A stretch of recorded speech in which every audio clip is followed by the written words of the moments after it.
Well, because you guys most of you all know me, Bill SNYDER. And anyway, I've been a Christian for quite some time, since 1971.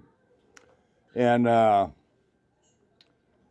guess give you some background on me and my family. My parents came out here from Ohio. They both grew up on farms of the Depression and came out here in 1939. My dad learned how to be a machinist and got a job at Lockheed in Burbank. And because I guess even in 1939, they knew, from what my mother told me, they knew that war was coming. They just didn't know when. So there was already the defense plants were opening up. My parents bought a house in Long Beach in 1945, and they were one of the founding families of Bethany Lutheran Church over in Long Beach, which is still there. So I have an older brother and sister, and they were both born in the mid to late 40s. And I was born in 1953, so I was kind of a Johnny-come-lately with the family. Anyway, we were all raised as Lutherans. I was baptized, and we were all confirmed in the Lutheran church and went to the Lutheran school that they had for 8 years. And growing up, I look back now, and that all that teaching that we got gave me a really good foundation. I remember when I was in first grade, and we had the teacher would read Bible stories to us, and they were always so fascinating to me. You know, I mean, I'd be on the edge of my seat listening to some of these.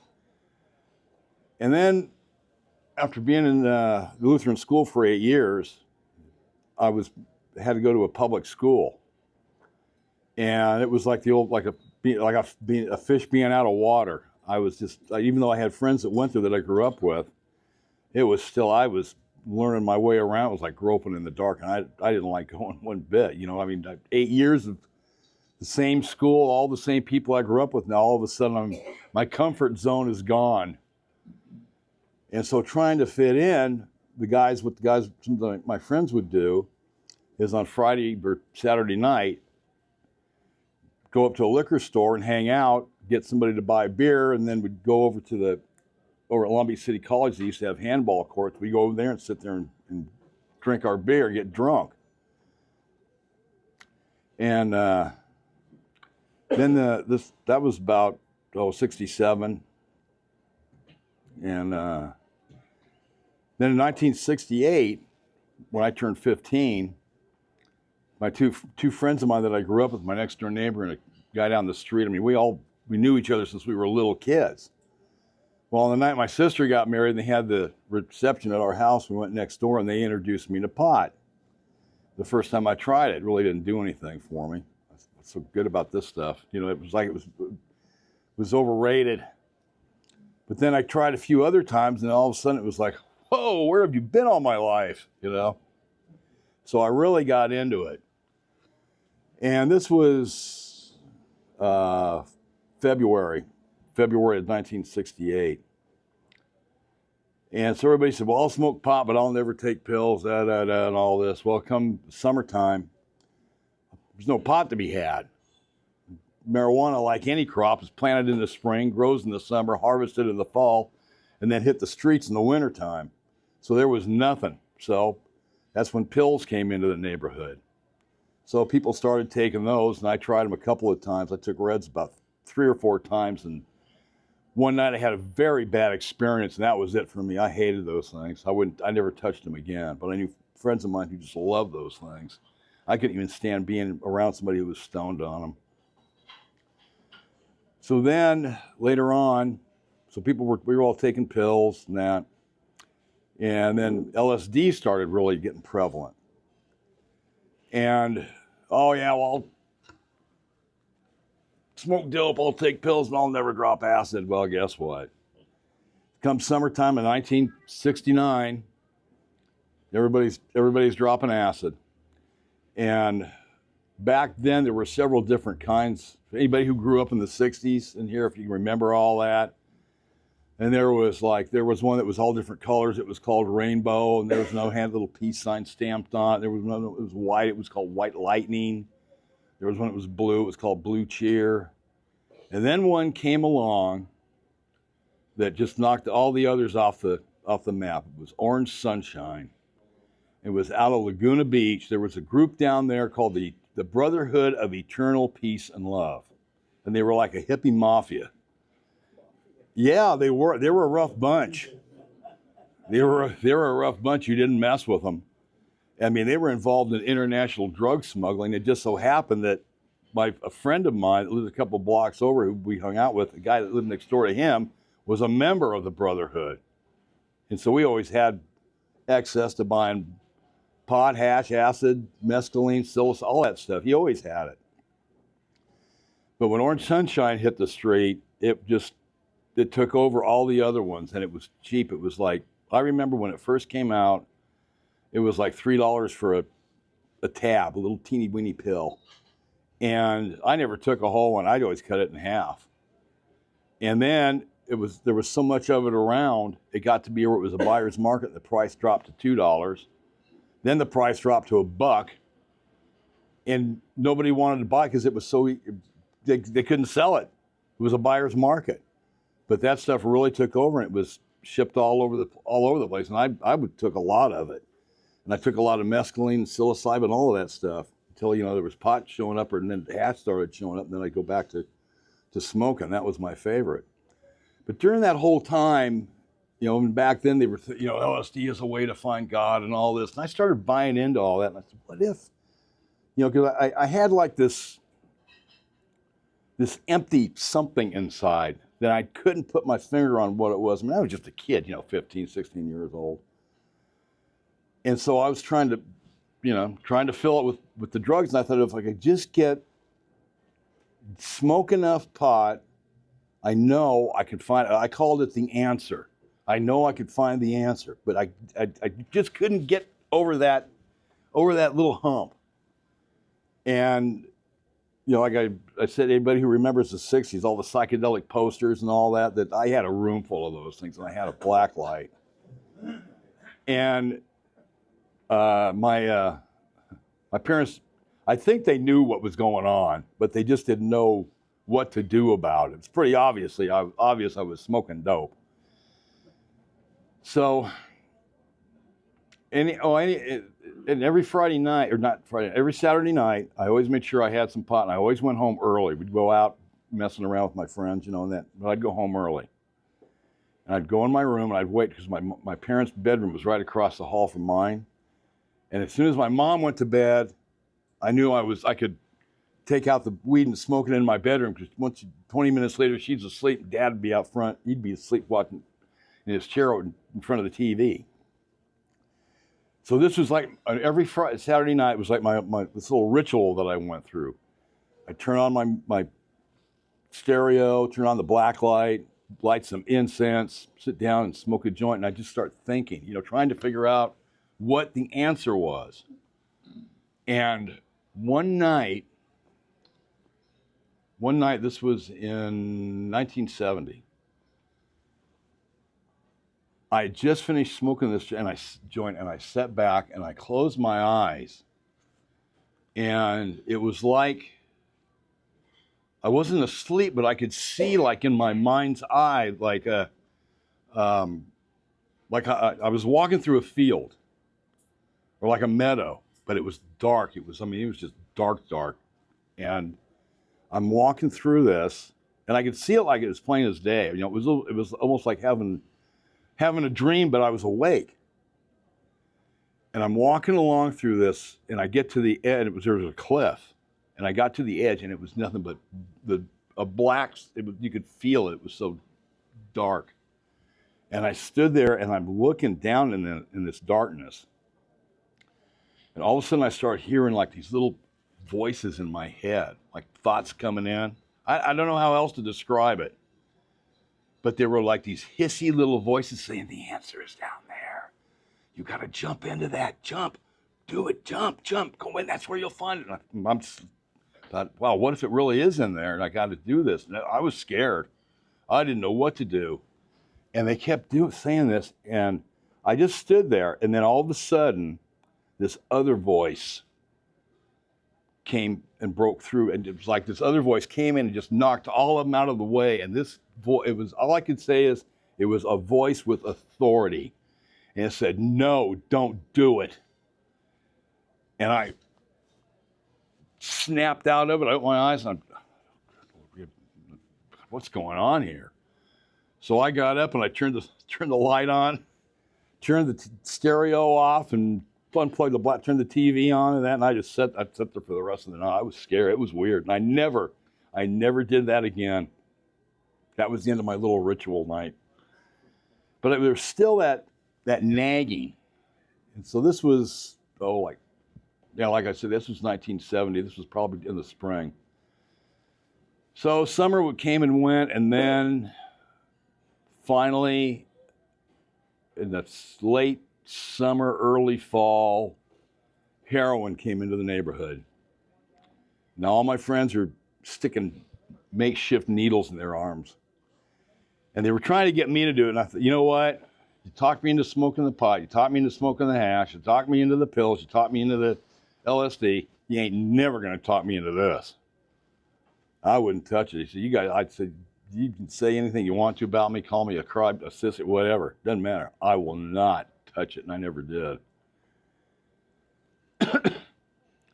And by that time, I had taken so much LSD that I got to the point to where it was boring. It was just the same old thing over and over again. And I still remember the last time I took it, I looked at that little bit out, I said, well, this is it, no more, and I took it. I never touched the stuff again. I just lost interest in it, but I wouldn't give up my weed and my hash. I clung to that. And, like I said, all my friends I was watching them in this dirty, filthy garage one night, passing this needle around that had been scrounged out of a dumpster at a doctor's office and then cobbled together with an eyedropper and some other things. And just, I thought, how can you guys do this to yourself? And then I had bought into all the hippie philosophy, the love and peace and brotherhood and all this stuff, and then in December of 1970, Laguna Beach, they had a rock festival over Christmas. It was called the Christmas Happening. And it was in a place in the Laguna Canyon in a little area called Sycamore Flats, which is still there. It's a regional park. And it was only supposed to last a weekend, and it was on private property, and these people donated their land to be used for this, but it was only supposed to last a few days. Well, it didn't. It kept going, and it kept going, and it was hitting the news. And they were calling it the West Coast Woodstock, and all these big rock stars were going to come in and play. There was like Crosby, Stills, and Nash, and I forget who all was supposed to show up. And the police Laguna Beach police were just overwhelmed, and they got to where they wouldn't let anybody drive through Laguna Canyon. They blocked it at both ends. They let people out, but you weren't getting back in. There were people driving over the hills, getting their cars stuck in the mud. So we decided we're going to check this out. So we go down there on a Sunday. The following weekend, it was like New Year's weekend.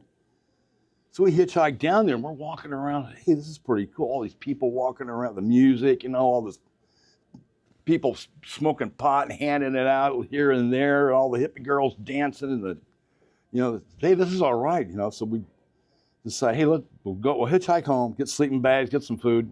We'll come back and stay here for a couple days. So we did that. We go back home.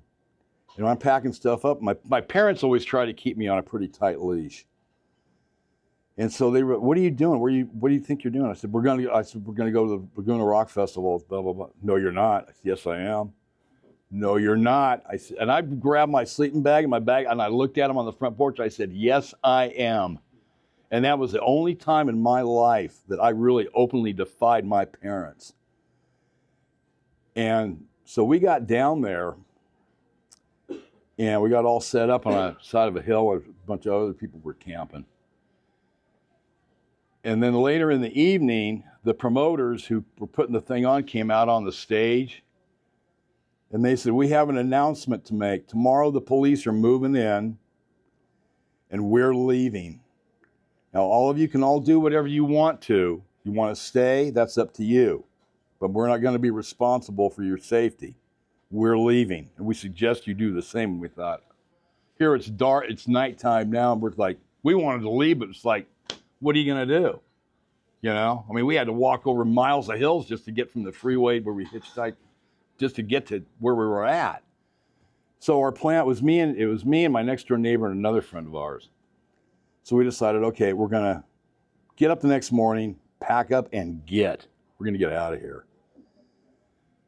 So we woke up the next morning, and there was a fog hanging. It was like it was in Laguna Canyon. There was like a fog hanging. And there was this one guy who was camped next to us, and he's trying to hand us a joint. Hey, we're smoking one last joint before we fight the man. We're not leaving. It's fighting anybody, but we're out of here. We don't live here. And so we're packing up, and we happen to look up, and along the hills, we see all these little things sticking up. So what the heck is that? And then they start moving, and they're coming down the hill. And we're watching, all of a sudden, another bunch of them pop up, and they start coming down the hill. And we're watching, what the heck is that? And as they got closer and closer, it was like every police department in Orange County had donated, and they were coming, and because it was Christmas time, all the cops are singing, "Here Comes Santa Claus." And they were coming out, and they were serious. I mean, they came out, they were all wearing these big like leather jackets that said the name of their police department on the back, had their helmets on with visors down. They had tear gas guns, shotguns. They had riot batons that looked like they were a Louisville Slugger. They were knocking tents down. People were coming out. They said, you got 5 minutes to pack up your stuff and get out, or you're going to jail. And they were putting people on a bus and taking them down to Pacific Coast Highway and dumping them there, and they coming back and getting another load. We thought, we're not going to do this, 'cause for all we know, they're putting people on that. That's what they're telling us. For all we know, they're putting people on that bus, and they're taking them to Orange County Jail. So we decided, me and my next door neighbor, somehow this other friend of ours got lost in the shuffle. And so we decided we started walking down El Toro Road, and we got down and hitchhiked back home, and there was some gallon of Volkswagen who picked us up, and we were telling her all about what was going on. And there was it happened to be a Denny's there, so she offered to buy us breakfast. And so, yeah, it was like deja vu all over again. So we managed to get home, and of course, as soon as I got home, my parents I was on restriction for the duration of the Christmas vacation break from school, which I said, okay, fine, I had it coming, I earned it. I felt bad about what I did. So we ate dinner, and then we were watching the news. We were sitting there, and I'm sitting there in between my dad's sitting one place, and my mom's sitting over next to me. We're watching the news, and the very first thing that came on the news was the police in Laguna Beach going down and rousting everybody out of there, showing this organized chaos. And I'm sitting there looking, oh no. And both my parents turned around and just, I got this from both. I'm like, oh man. I felt like I was about that big. I felt terrible. And I thought, and after that, it was always, okay, Mom, okay, Dad. But what I saw there really opened my eyes to the hypocrisy of all that peace and love and brotherhood, until you have something that they wanted and they're going to take it. I thought, I hear all this whole time, all this that I believed and that I thought was real, there's nothing but a big fat lie. It's just the opposite side of the same coin. It's no different. And I felt betrayed and lied to, but the worst part of it that I felt was that I lied to myself. And so I just abandoned all that, and I just felt like I didn't know what to think. I didn't know what to believe. And this is now, so then 1971, January, oh, doggone it. Oh, I forgot to mention, I'm gonna rewind a little bit here. When I was a sophomore, huh? Too much pot. Just real quick. I when I was a sophomore in high school, I took an art class. The way the desks were, you sat across from another person. Well, I happened to take this seat, and there was this girl came in, and she sat down opposite me. So we got to talking, and we got to know each other. And she was a year ahead of me. I was a sophomore. She was a junior. Her name was Carlene Stuff. And me and Carlene got to be pretty good friends. Well, we found out that we both like to smoke pot, drop acid, do this or that. Hey, so we started hanging out together and doing all this. Well, then she had graduated, and then we had lost track of each other. So one day we decided to go to friends of mine. There were 4 of us that hung out together, but only one of us had access to a car. So we wanted to get out of the neighborhood for a while and said, well, let's go to Griffith Park, on a Sunday, because they have bands playing there by the merry-go-round, and they had stuff going on. So we went over, she said, sure, let's go, So we all got in the car, and we drove over to Griffith Park. And sure enough, you could hear the bands playing, and there was one group that used to go there. They were there every Sunday. They were called the Bongo Kings. And as we we're walking down to go where the main part of the crowd was, you could see this fog just hanging over the whole crowd. It was a big cloud of marijuana smoke.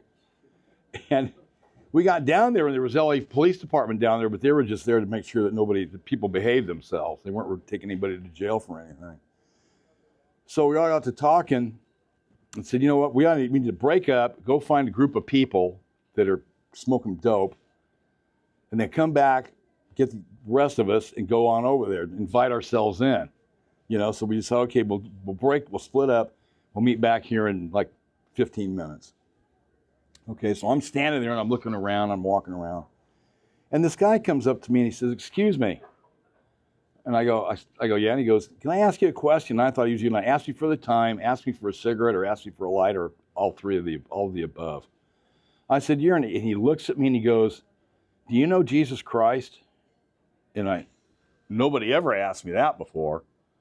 And I looked at him, I go, well, I know who he is, but how do you know somebody who's not here anymore? And this guy started witnessing to me, and he started talking to me. And I went to a Lutheran school for 8 years, and all the learning that I had gotten, like I said, it gave me a good foundation. But I'd never heard anything of what this guy was saying. And everything that he was saying, I knew was right.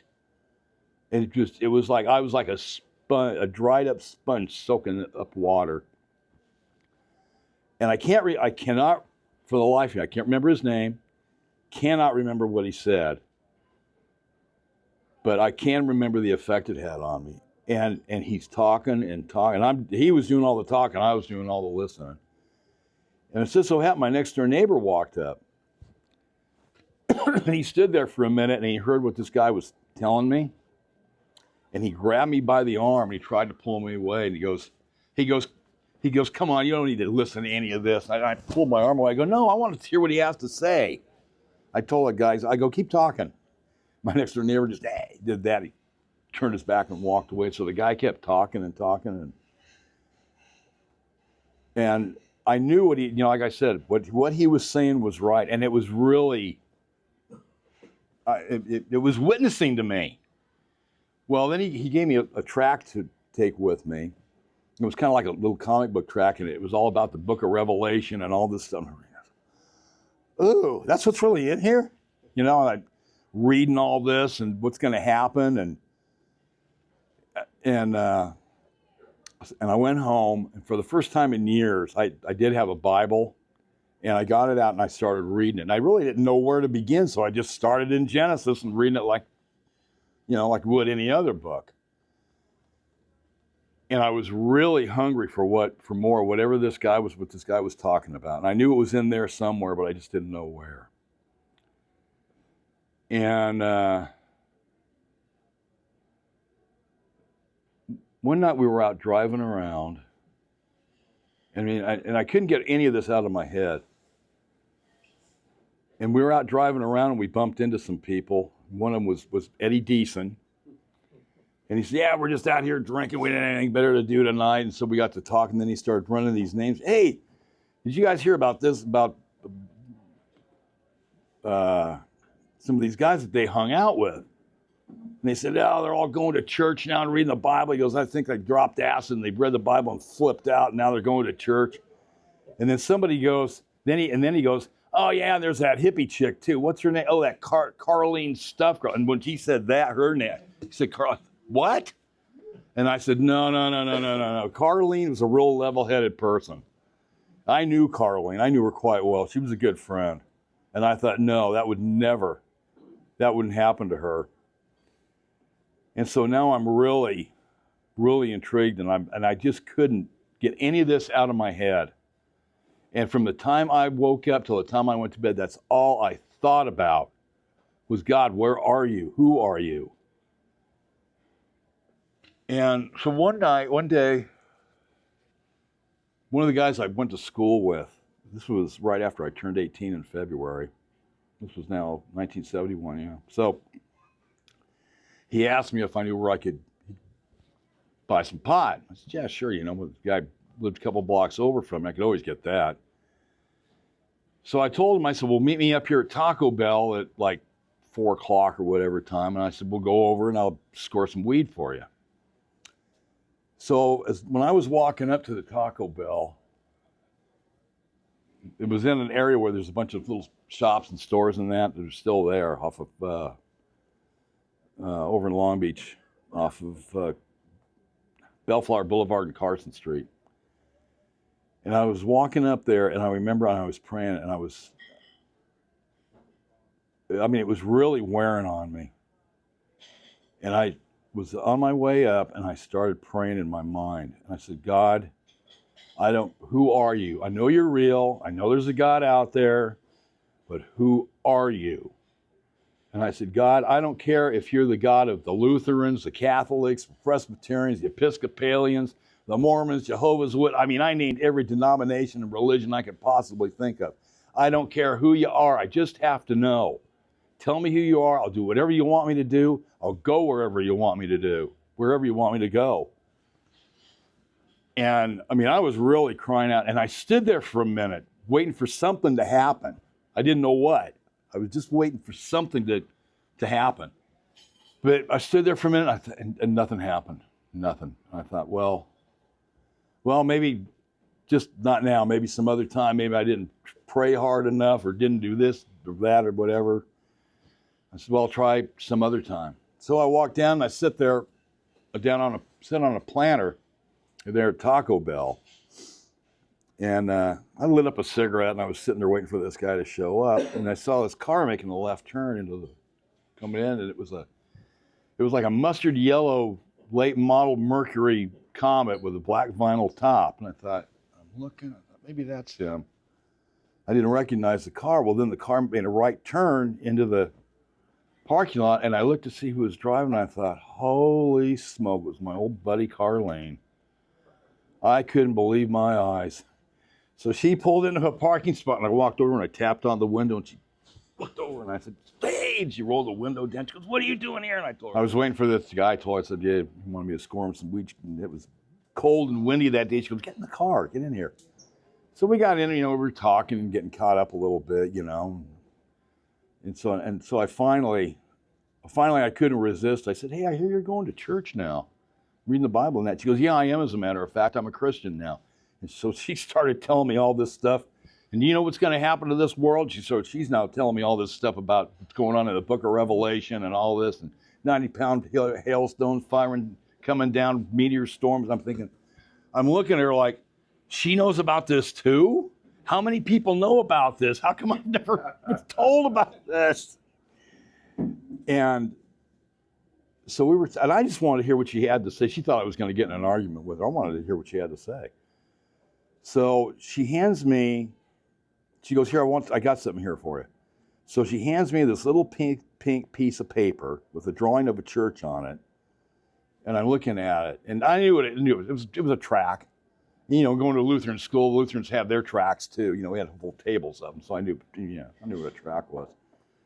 And I'm reading it, and she goes, read it. And I said, okay. How to live forever, there is only one way. So I open it up, and you have to do this, and it had all these little scripture references, and I'm reading, okay. And so I said, okay, all right, thanks. And she goes, read the back. So I flip it over, and here's this prayer on the back. How to live forever. Pray this prayer and you will live forever. And so, okay, so I'm reading it to myself, and she goes, no, read it out loud for me. So now what's happened next probably took less than a minute. But for me, it was an eternity. And I sat there and I looked at that, and I was scared to death because now I didn't know what I was going to do. And I thought, I didn't know what to think. And all of a sudden, those hissy little voices that were telling me to jump into that, now they're saying, don't read that. You don't want to read that. Throw that thing away. Give it back to her. You don't want blah, blah, blah, blah, blah, blah. And my heart's pounding and pounding. I didn't know what was going to happen. I thought, am I going to read this, or the cloud's going to roll back like a scroll and I'm going to see God on his throne like in a Michelangelo painting? And then we were the only two people in that car. And when those little voices started, this other voice came behind me. I could swear that there was somebody in that back seat. And it was that voice with authority, and said, you told God you wanted to know who he is. Well, this is it. What are you going to do? And I sat there, and I really thought that if I turned around and looked, there'd be this face like right here. It was that close. It was that vivid. And I said, yeah, I did. I really did. So I read, and I just felt like there was a vicious storm going on inside me. And so I read that. I said, okay, here goes. So I read it out loud. And when I did, the change that came over me, that instant, as soon as I said that, in Jesus' name, amen, I felt like this calm and this peace just come over, not just over me, but just wash right through the inside of me. I felt this cleansing. And it was like this horrible storm was going on, and all of a sudden it was just flat water, big puffy clouds blowing through, and then, later on I'd read about, where Jesus calmed the storm, the disciples going, wake up, do something. Peace be still. Goes back, gets rid of the storm. And I thought, and I sat there, and I couldn't believe how I felt. I'd never felt like this in my life, ever. And I thought, wow, this is what I've been looking for. There was no drug, or there was no pill or pot or anything on earth that would ever make anybody feel like that. And I knew right then, and I knew this was it. And I found the answer. And I tell people, so people ask me that, and I said, oh, so you found the answer? And I'd say, yeah. And then I really got to thinking about it. And people would ask me, so you found the answer? I said, no, I didn't find the answer. What? I said, no, the answer found me. The answer wasn't, I was the one who was lost. The answer was right there the whole time. But after all that, things changed. My whole life changed. And I don't look back on that old life with any kind of regret or sympathy. Oh, I remember we used to have such a good time. No, it was an ugly, dark, dirty life that I led, and I didn't like it one bit. And I still, to this day, I thank the Lord. I said, thank you, Lord, for taking that away. I never thought my life would ever change. I remember sitting there smoking pot with my friends, and it was like, oh, Jesus, it's ever going to change? It's the same thing. It was so monotonous. And I found out pretty quick that Christianity is not monotonous. So, but anyway, thanks for listening, guys.